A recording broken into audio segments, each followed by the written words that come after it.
So John Moran on John Stockton, he's killing them. No doubt about it. All right? Let's put that to bed. Talking about these dudes who they couldn't know. They will destroy them. I'm going straight to the top. Just put the stack on the clock. I am Rihanna's a shot. I'm going straight to the top.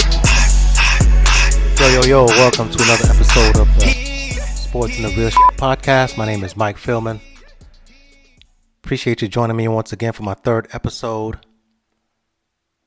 Don't forget to subscribe, like, YouTube. We're on Spotify, Apple, Google Podcasts. Wherever you get your podcast from, we should be there. Check us out. So last episode, I left off talking about LeBron and his greatness. And towards the end of that conversation, I mentioned that I wanted to follow up and continue on that to talk about, what's the next step from here? Because as I was preparing for that LeBron episode, I was kind of down, to be honest with you, about where the NBA is right now, because I don't know where the next LeBron is. I don't know where the next Kobe or the next Michael Jordan is. Right? Who's going to take the baton and run with it and to propel the league, right? Steph is there, but Steph is older. I mean, Steph's been in the league a long time, if you ain't know, right? So he doesn't have that many more years left, even though he could play for a long time because, he's not playing a physical style of basketball. But who's there to take the mantle? KD's been in the league a long time, so he doesn't have much time left either. So who's there to take the mantle from LeBron to be the next guy, right? That everybody wants to go see, that shoulders the league, right? Jordan did that, carried the league. Kobe carried the league. LeBron has carried the league. And I mentioned on the last episode that, the greatness that these guys displayed, I define it as three characteristics. Individual results, right? Points, stats, all-star games, whatever you want to call it. Maximizing your talent, getting the most out of yourself, exerting yourself, and impact, which is on your team, your community, the league, right? I talked about Jordan's shoes, his impact on the NBA and how the NBA grew because of him. I talked about LeBron's impact and how much he's done for the NBA and how he shielded a lot of the players, right, during his time in the league. Basically, all the bullets was shot into LeBron, and he took them all for the league, right? Other players didn't have to deal with the disrespect that LeBron did, even though he was the greatest, right, in the league at the time. Since he was a teenager, the expectations, surpassing them, right? The player empowerment movement, all of that was basically LeBron and how he elevated the league. So he had a major impact not only on his team, the Cavs, the Miami Heat, now the Lakers, but overall league-wide, LeBron, he did his thing. He carried the league. So he had overall impact in his community, his school. So that leads me to wonder who's next? So there's I'm not much of a movie buff, right? I don't watch too many movies. Part of the reason is because movies can be predictable, right? You kind of know who's gonna come out in the end, right? The lead actor, Will Smith, ain't never gonna die in a movie, right? He's gonna win. So movies are kind of predictable. That's really kind of why I prefer sports, and I think sports is like the only real drama, right? Other shows try to replicate it, Real Housewives of wherever, right? They try to replicate the reality TV that is sports to provide you real-time drama, but they can't do it, man, because sports is is happening live. There's no control of it, even though some people will say that it's scripted. NFL. I like how that joke went. By the way, it went from a joke, clearly sarcasm, to people thinking it was legit, like someone was really saying the NFL was scripted.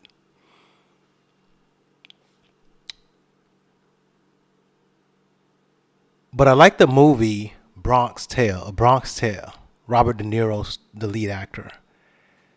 And he's essentially trying to raise his son, middle class, working guy, 70s in Bronx, New York, trying to raise his son to be a good person, right? While dealing with the effects of racism, right? So the town was segregated, if essentially like, an Italian part of town, a black part of town, right? Italians didn't really get along with the blacks. As his son grows up, he ends up dating a black girl. But also, the challenging part in that movie was Robert De Niro trying to raise his son around mobsters, Italian mobsters. And these guys made all the money. They had everything. The women, the cars, they had the life. Right? So, but one of my favorite lines in that movie is Robert De Niro saying to his son, the saddest thing in life is wasted talent. I'll never forget that line. The saddest thing in life is wasted talent. And you can have all the talent in the world, but if you don't do the right thing, then nothing happens.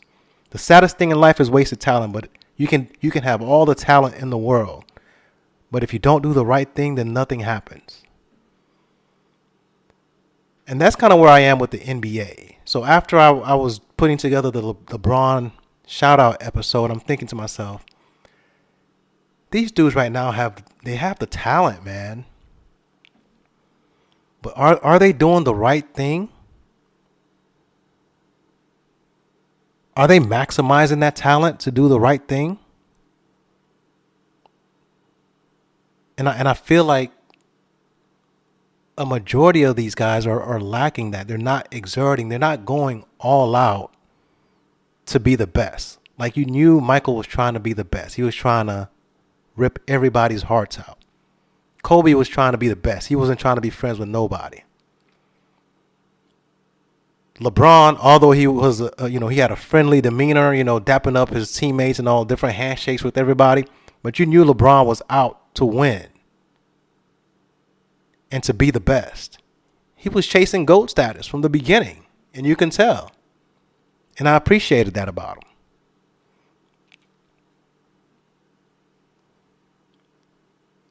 So I feel like today's players are lacking that mentality, right? People say the dog mentality, but it's more than that, like chasing greatness.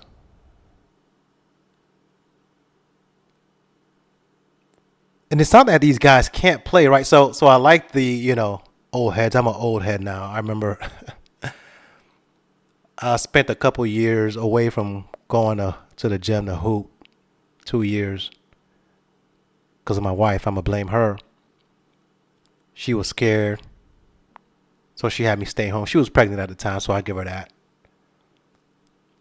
We had a 1-year-old at the time, and then she got pregnant again. So, she wasn't trying to have me bringing stuff to the house. So anyway, I stayed home for 2 years, and first time I went back to the gym, first day back, this young jit calls me an old head. Actually, no, he calls me OG. I'm like, I'm not that old. I ain't that old. I mean, I have gray in my beard and everything, but I don't feel old. I still run. Right? So at what age do you become an OG in basketball, an old head, like hooping wise? I'm like, I could still run. I could still dribble the ball up. I don't have to back down all the way up court like Mark Jackson does. Like, I can still hoop, man. I can get my shot sometimes. I could dribble, straight. I could lead a fast break. Like, I can cross over sometimes, against the right type of defense, right? I can't grab the rim no more. Barely. I can touch it, but it's hard and it hurts my knees. But anyway, dude called me an OG. Essentially calling me an old head. So I'm not one of those old heads though who doesn't believe that today's players could play with dudes from back in the day. That's ridiculous. They wouldn't last. I see that on social. Come on, man. That's not fair.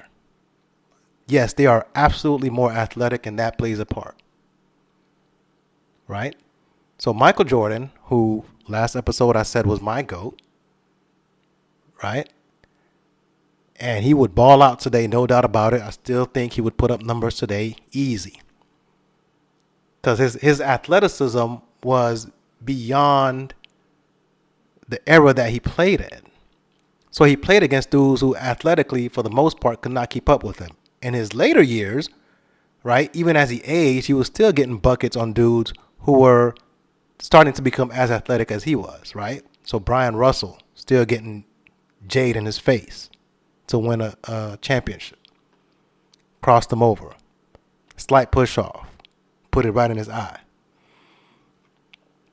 So even in his older years, Jordan started to face better competition more athletically, but he still, could drop buckets. So that gave you an idea that even if he played today, he would get even more buckets because nobody today plays defense.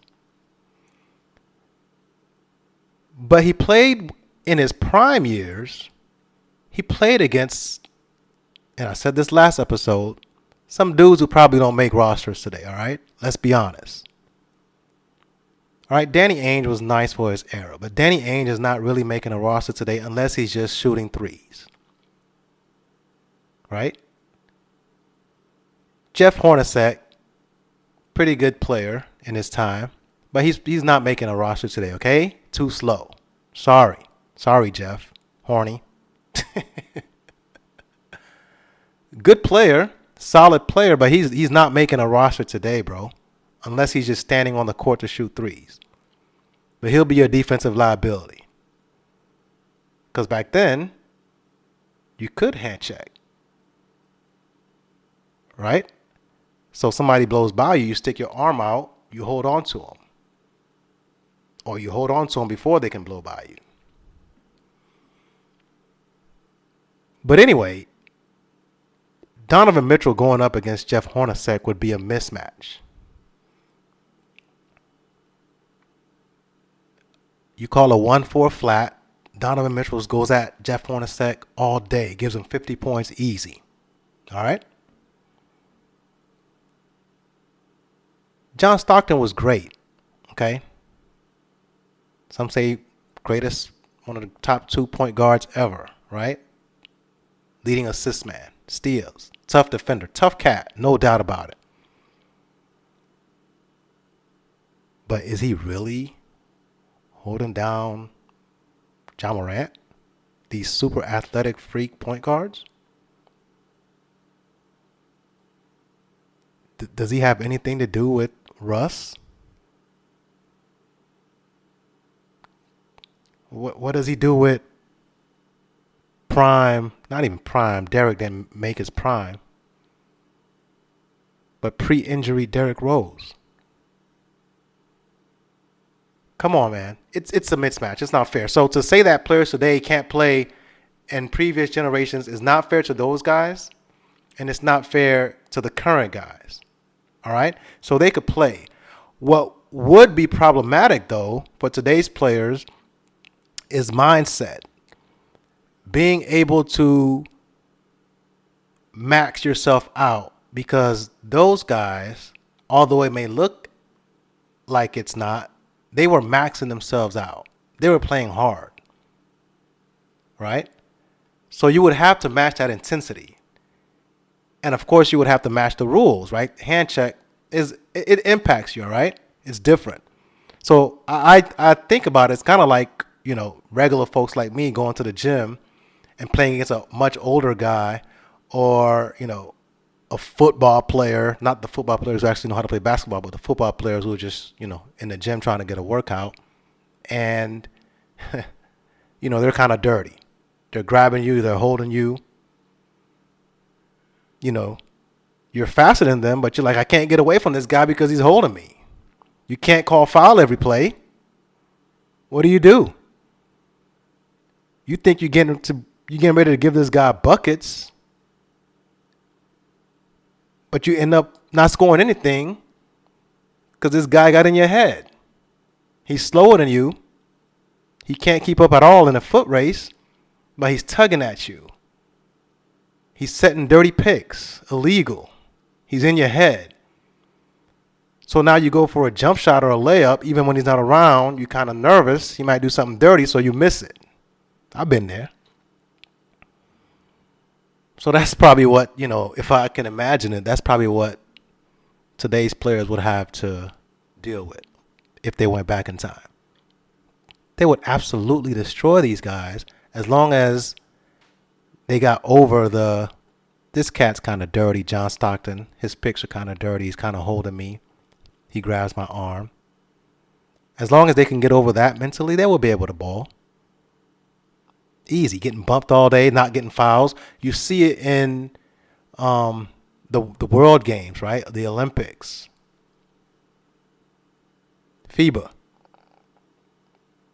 When you're not getting all the calls, you get frustrated, man. The NBA now, you get easy calls, and nobody plays defense anyway. And once they do, it's a whistle. So they would have to adjust to that. But once they did, it's a wrap.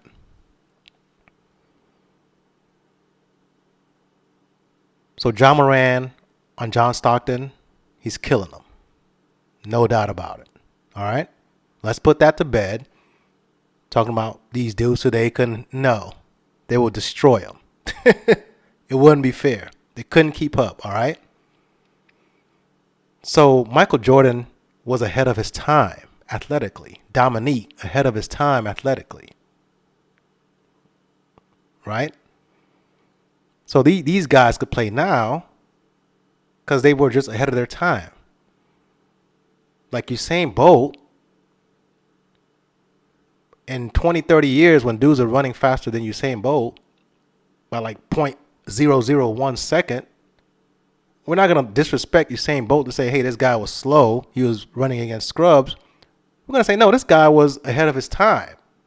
And he would compete in any era. So that's how I liken, today's NBA players going back in the day. So back on topic, right? So today's players will have no problem beating up on yesterday's players for the most part, right? But here's what I was getting at. Today's players, for the most part, don't have the mentality. And that's lacking. And that's where I was struggling as I was putting together the LeBron episode. I'm like, who has the mentality, the greatness to be great, to overcome, to not complain? Who has that? Who's going to take the mantle from Bron and run with it? To be the guy, to gather the troops, to restore order to the All-Star game. As I'm recording this, the All-Star game was 2 days ago. 2023 All-Star game 2 days ago. And I'm not going to lie, man. I struggled to watch that game because there was no effort. A couple entertaining parts with Jalen going at Jason Tatum. But for the most part, man, this thing was not, it wasn't good. Guys ain't trying no more. So who's going to be the one to rally the troops and say, okay, when I'm out there, we hooping, right? We may not go 110% like we do, regular season. Well, they don't go 110% regular season anyway. Playoffs, for those of us who make it. So we may not go that hard, but we'll put on a show, man. Like when you watch the older generations playing in the All-Star games, they weren't going playoff hard. Like they weren't cross-checking each other like they did in the playoffs, like the bad boys did, clotheslining. But you could tell they was out there trying to hoop. You know what I'm saying? So the league needs someone. It ain't gonna be Adam Silver. All right, you could dead that.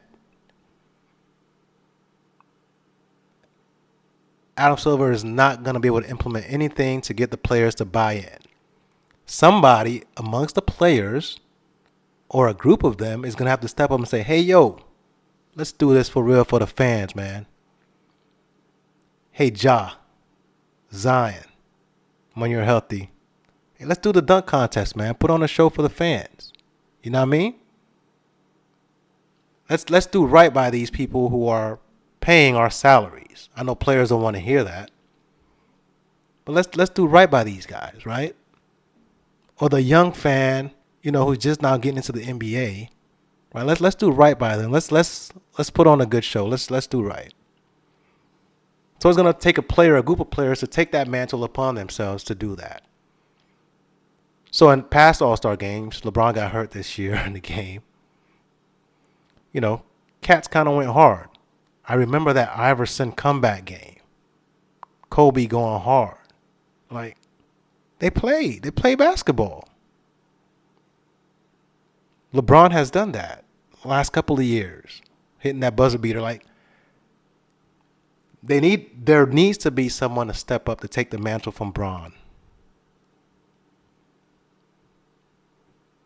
And hopefully it's more than one person. So yesteryear, whenever you talk about previous players, right? Current players or teenagers on social media are going to call you an old head, whatever. Guys max themselves out. They went hard. Regular season playoffs. Load management? Come on, man. Play basketball. And I'm glad to hear Ant-Man, Anthony Edwards, shout out to the Ant-Man, coming out and saying, hey, yo, this load management thing is not cool. Let's hoop. Let's maximize our talent. Don't waste your talent, fellas. The saddest thing in life is wasted talent. And a lot of these guys are wasting their talent. They're good basketball players. They're athletic. They can handle. They can shoot. They got the package. They got the goods, man. Like, nobody's questioning your ability, bro. Like, you guys can play. But you're wasting your talent because you're not maximizing it. And because you're not maximizing it, the impact is not felt. So I hate calling out players specifically by name. And I don't mean this. Hopefully this is more of a motivation if he ever hears this. Probably won't. But I'm a Bulls fan, like I said, right? And I watched Zach LaVine play. Zach's got the complete package to be great. Zach LaVine can handle. He has effortless range. Obviously crazy hops. He got the wiggle. He's not stiff. Quickness and speed.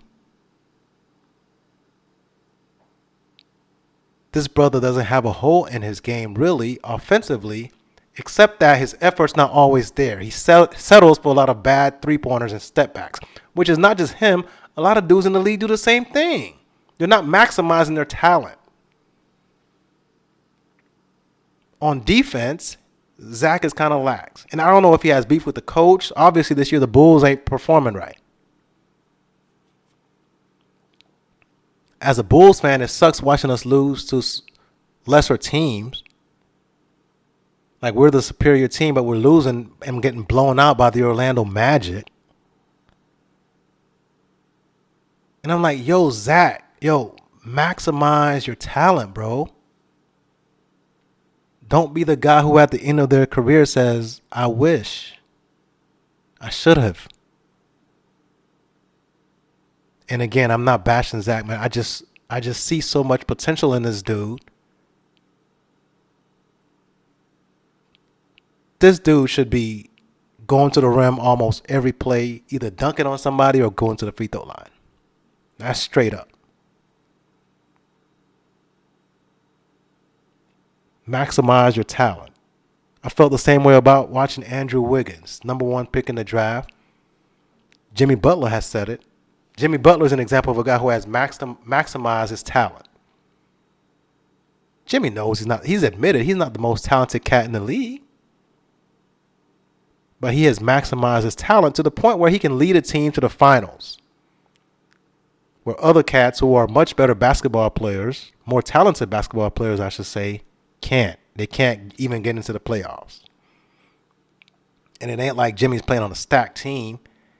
He's maximized his talent. So I felt the same way about Andrew Wiggins, watching him, number one pick in the draft. Dude got all the skills. Before he went to Golden State, you could watch him and say, Andrew, you could do better. Maximize your talent.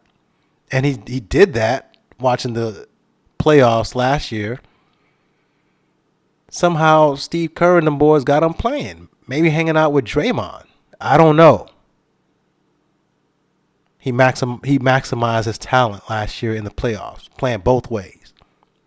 Crazy defense. Offense. Offensive rebounds. Not settling.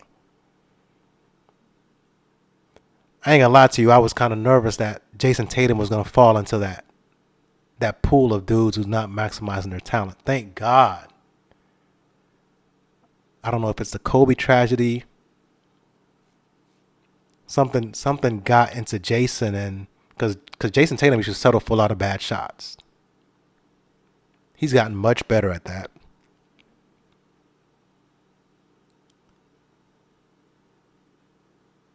So Jason is now beginning to maximize his abilities. Maximize your talent. Don't waste it.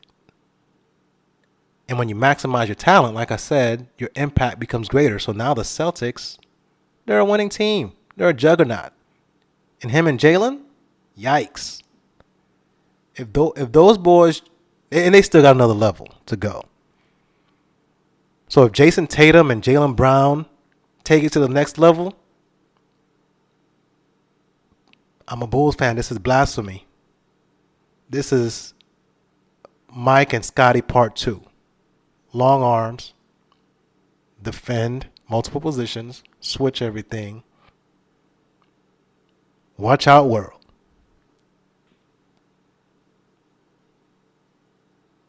If them boys take it for real, lights out. Because ain't nobody else got that right now. Wing players, two-way, young, athletic. Phew. Good luck. So I'm glad to see Jason has turned things around and is now maximizing his talent. But there's more guys who can do the same. Right? We can go on down the list. There's guys who can do the same. And you can sense that. So I'm just an average Joe, right? So you can say whatever you want about me. I'm just a regular fan. But you can sense the frustration in NBA coaches, right? So when Greg Popovich lashed out earlier in the season, right? Pretty much calling the thing a circus. Might as well add a 4-point line, whatever he said. Because he recognized that the game has changed. Yes, there's nothing wrong with shooting threes. But the game has changed to where there is no structure. Dudes aren't even trying. So they just come down, couple dribbles, step back, and jack up a three. Not even trying to force the defense's hand. Like, yeah, so Greg Popovich lashed out. So listen to him if you won't listen to me. And then Mike Malone lashed out after the All-Star game. He's like, that's the worst basketball he's ever watched. And I agree. The hell was that?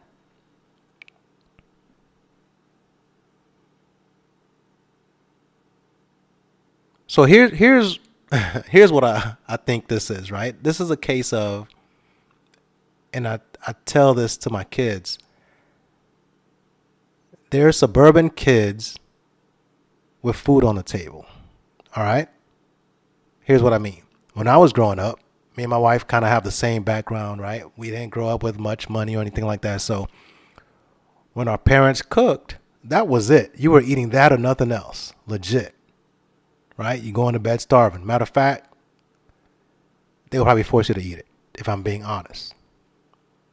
Not probably. Yes. I got forced to eat food plenty of times I didn't want to eat. And of course, they would threaten us to say you can't waste food because there's kids in Africa. I don't know why they singled out Africa like there aren't kids anywhere else starving. That's probably for another podcast. Why do black folks assume that only kids in Africa are starving?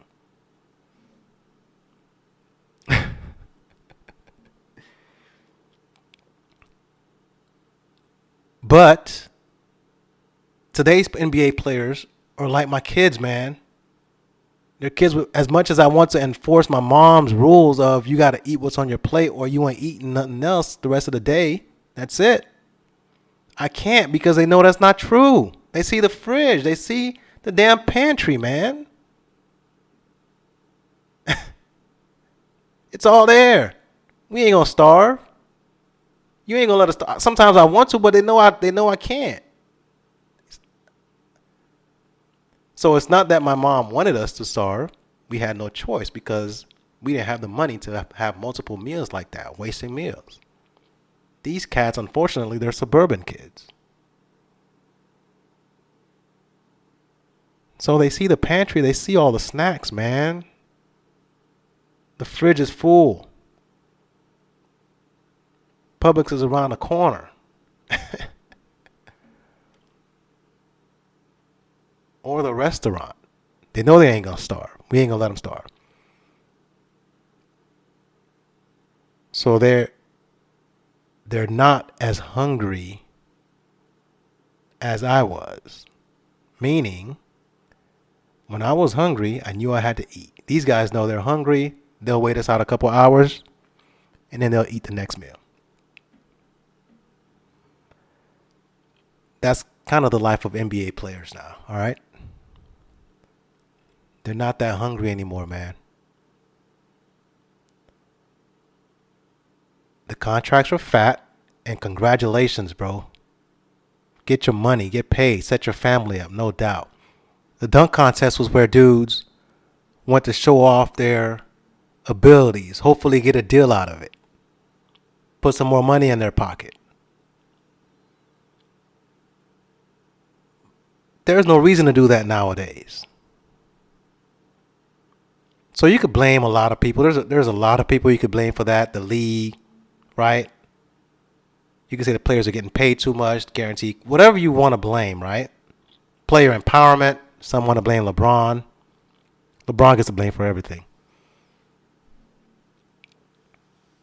It's a lot you can blame for it, but for whatever reason, these guys, they're fed now. They're not hungry anymore. They see the pantry. They see the snacks. They see the fridge. The juice is there. Milk. Cooked food. Restaurant nearby. They got it all. They're not hungry no more. I remember when I was in school. Ridiculous story. When I was in school, I had a teacher write me a recommendation letter going from my undergrad, fourth year undergrad, to applying for my MBA, right, to get into grad school. I had one of my teachers. I wasn't really close with him, but I ain't know nobody else. Again, per my last episode, I'm introverted, so I didn't really visit nobody's office hours. Like I just did my work, passed the class, whatever. So the recommendation letter that he wrote me, when I applied, I applied, and then I had to go interview in person, um, to finish part of my application process for the MBA, right? And the administrator who opened up my recommendation letter, she read it, and the recommendation letter, which I hadn't opened, the thing was supposed to be, those things are supposed to be sealed, right? You're not supposed to open them. But I learned a lesson that day. Damn it, open your recommendation letters. So she read it to me, and the teacher said, pretty much, I'm going to summarize it, pretty much said, Michael has talent, he's smart, but he's not given his maximum effort. He's not using all of his talent. The saddest thing in life is wasted talent. He put that on a recommendation letter. So actually, the administrator had me go get another recommendation letter.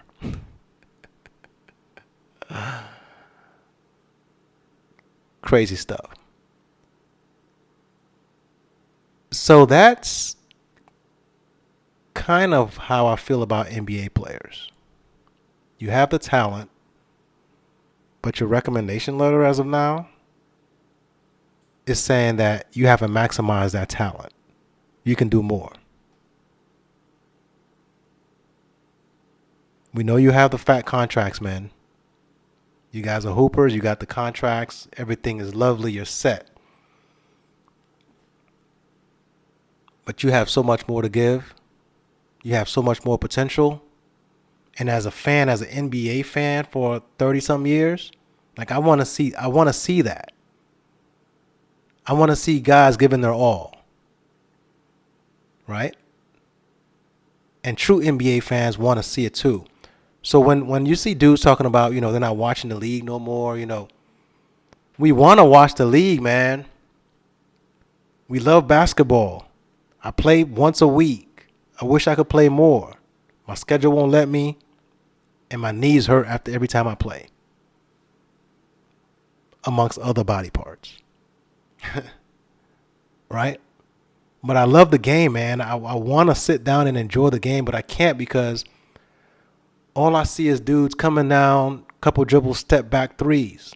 Very few guys are actually trying to win, trying to play winning basketball.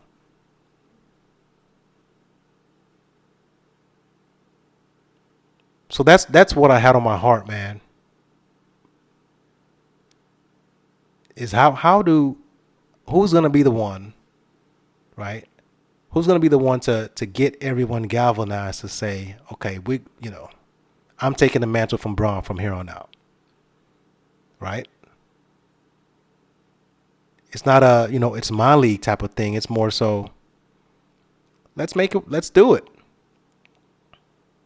I'm gonna maximize my abilities, and after I hang it up, I could look back. People can look back and say, "Hey, this dude gave it his best." And listen, there are guys giving their best. Unfortunately, it's not the most talented dudes, right? Some of the more talented guys are the ones that are not going 100, right? Load management.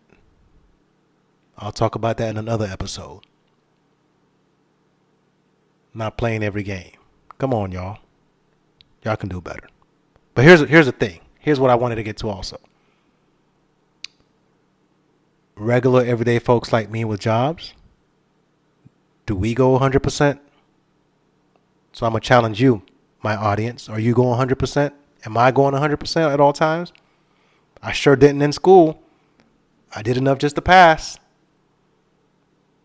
Right? I mean, I had good grades, but I wasn't maxed out. And the teacher can't knock him for telling me I didn't max out.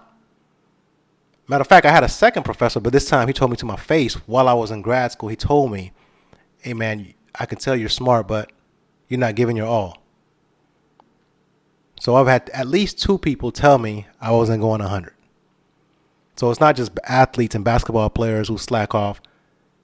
Regular, everyday folks do it all the time, myself included.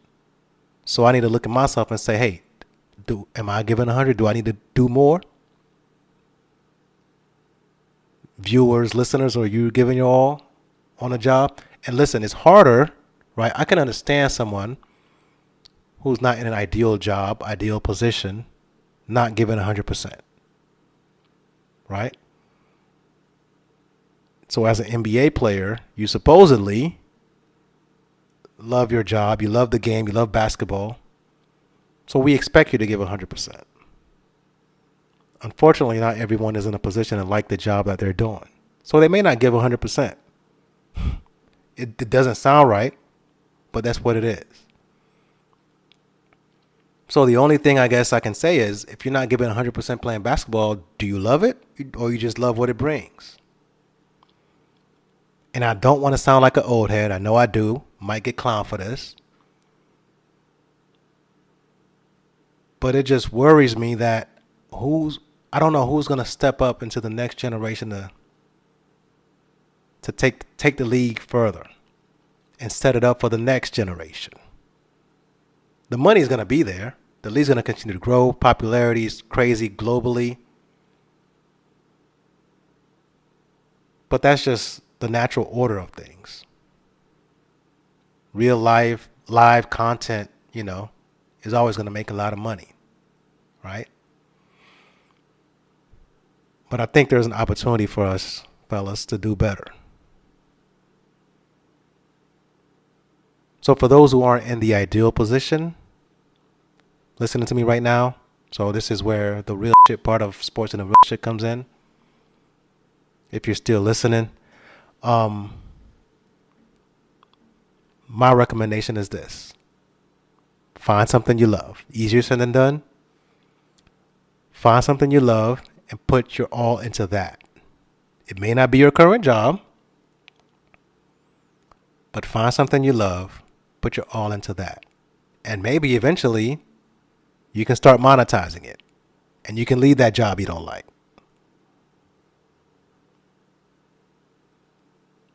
All right? That's my advice. I'm not an expert at this. I'm not a motivational speaker. Hopefully I can get someone on who can do that and provide some better insight than I can. But that's what I would recommend, right?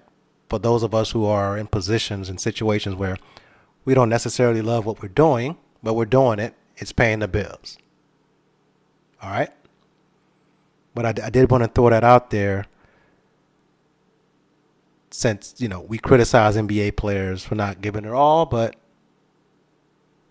it's only fair that, we look at ourselves and do the same. All right? Anyway, man, I don't want to sound like I'm complaining. I love basketball. I love these guys who are hooping. I just think they have so much more to offer. I keep going back to the Bronx Tale, man. If you haven't seen that movie, go watch that movie. The saddest thing in life is wasted talent. You can have all the talent in the world, but if you don't do nothing with it, if you don't maximize it, it means nothing. You'll get the points. You'll get the stats, but you probably won't get the results. And for your team, the impact won't be there. So you'll just be a stat guy. All right? When it's all said and done, you'll just be known as a guy who compiled a lot of stats. All right? So I hope this reaches somebody, anybody, even if it's not anybody in the NBA, but one of my listeners. Challenge yourself to be great. Right? I'm going to challenge myself to be great, to do better. And at the end of the day, that's where your legacy and comes in, right? Greatness. After it's all said and done, that's all you'll have after it's all said and done. Did you give your all? All right? So I wasn't bashing anyone again. Just trying to get some tough love to hoping the dudes do better. All right? Anyway, probably went long again today. Sports in the Real episode 3. Mike Philman. Appreciate y'all hanging out once again. Catch you next time. Peace. I'm going straight to the top.